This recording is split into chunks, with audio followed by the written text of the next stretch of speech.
There are about 3.5 million more women than men in the United States. And this means that, on a state level, there are also usually more women than men. But in one region of the country, primarily the Mountain West, many states have more men than women, which leads to some curious population trends and funny nicknames such as Menver instead of Denver. But why are there more men in this region when women live longer than men on average?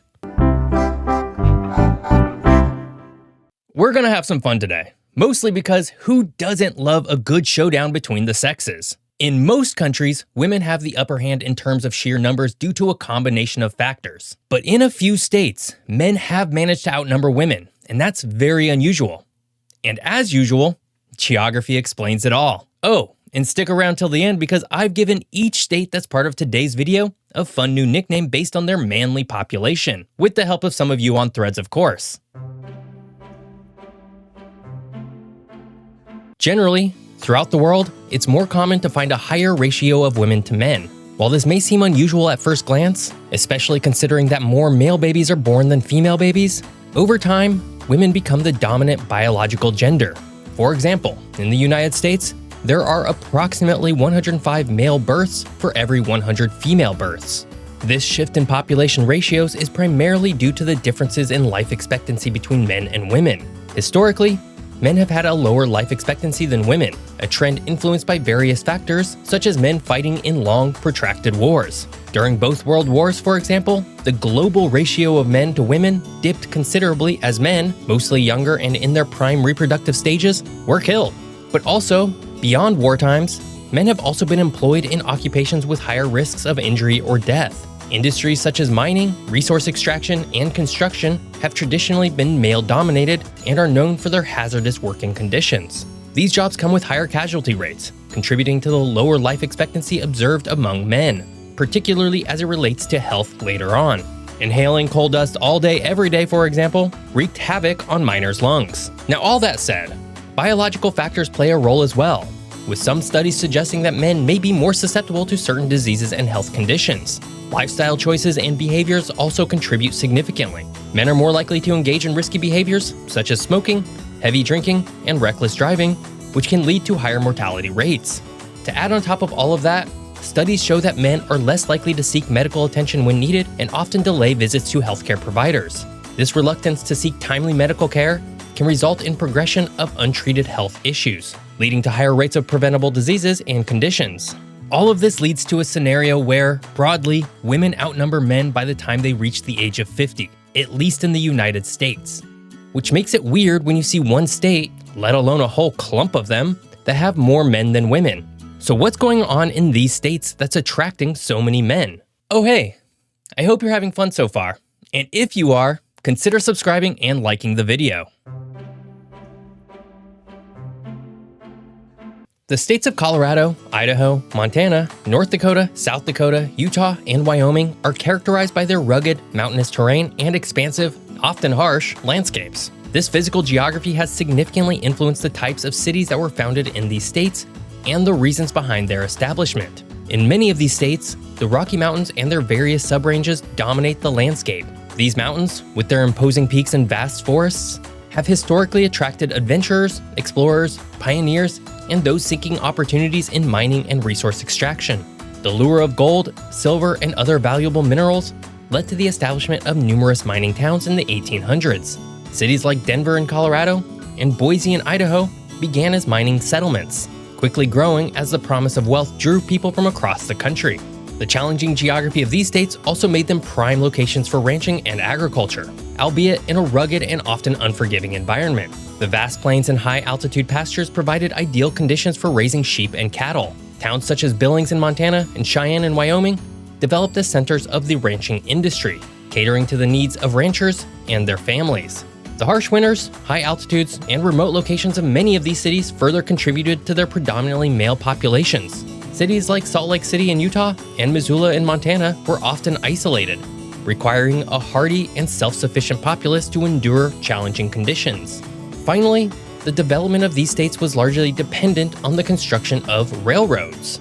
And it was this need to connect the east and west coasts of the United States that led to the establishment of numerous railroad towns. These towns, such as Ogden in Utah and Fargo in North Dakota, became bustling centers of activity, drawing workers for the construction and maintenance of the railroads. The physical geography of these states, with their mountains, plains, and remote locations, has undeniably played a significant role in shaping their demographics. The industries that arose from this geography, mining, ranching, agriculture, railroads, and oil, were male-dominated, leading to cities and towns where men outnumbered women. The rugged terrain and climate, coupled with the challenging living conditions of the time, simply created an environment that historically was more likely to attract men than women. But that was over 100 years ago. So what's going on in these states today? Right now, the states of Colorado, Idaho, Montana, North Dakota, South Dakota, Utah, and Wyoming all have far more men than they do women. And while there were historic reasons for this, those same rules also apply to the states of Oregon, Washington, California, and Arizona, all of which have pretty normal gender distributions today. So there must be something that is continuing this trend in this area, right?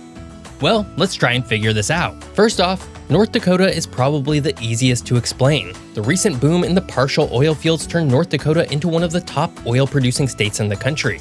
The allure of high-paying jobs in the oil industry led to a surge in male workers moving to the area.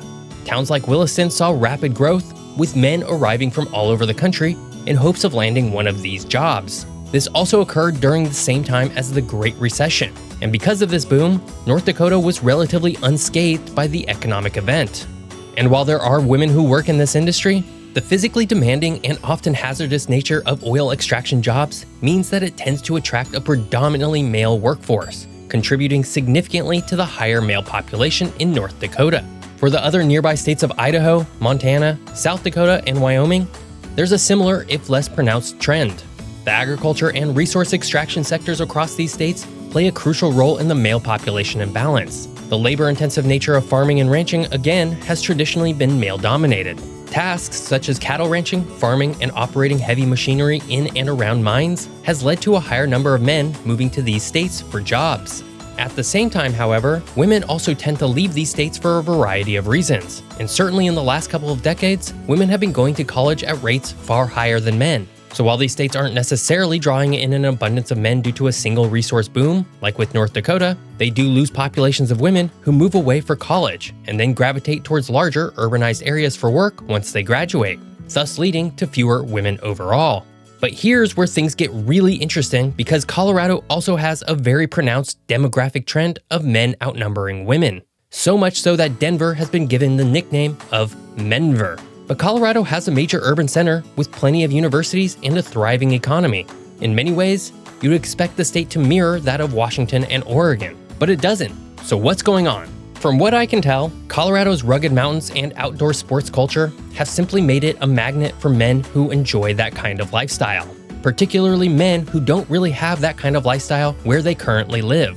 Recent data has shown that the states providing most of Colorado's transplants have come from Texas, Florida, New York, and Illinois. Many Californians have also moved to Colorado, but Californians move everywhere. And while these are all high-population states, Colorado's well-known reputation for ski resorts and mountain sports makes it an attractive destination, particularly for younger men.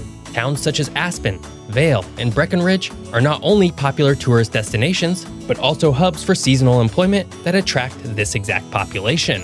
In fact, if we look a little bit closer at the data, the Rocky Mountain counties all have far more men than women. Likewise, the proximity of Colorado's Front Range cities such as Denver, Fort Collins, and Colorado Springs to this kind of lifestyle encourages these same adventure-seeking men to live and work nearby, where they can also have their fun. And this isn't to say that women don't like these activities too, but maybe this kind of lifestyle simply doesn't have quite the same pull for women.